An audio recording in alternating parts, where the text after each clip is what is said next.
Health and fitness is once again taking center stage for many Americans' New Year's resolutions. As many as 96 million U.S. adults plan to prioritize exercising in 2026. As Kiona Rivera reports, many began hitting the gym before the turn of the year to get a head start. At Iron Nation Gym, owner Laura Connell is seeing the New Year surge firsthand. The professional bodybuilder opened her doors nearly 2 years ago and says this year already feels different. Even going back to right around Christmas time, I started to notice a lot more increase in members coming in, a lot more tours, phone calls, even just with personal training. But for members like Danielle Bueno, the real challenge is sticking to the goal. Studies show only 9% of people who set New Year's resolutions actually keep them.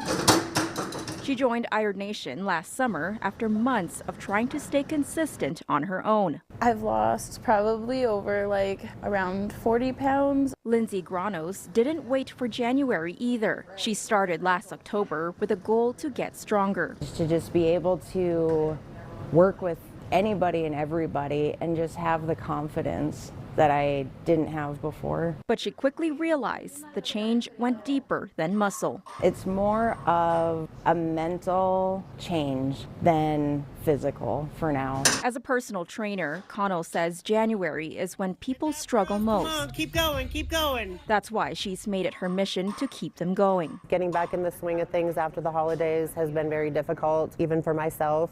So, just helping people, being behind them, being their cheerleader. Proving that everyone who walks through their doors are a part of their story. I came for the gym, but I stay for the family because it really is like we're one big family. Creating a space where people feel supported and capable of reaching their goals. Good job, girls.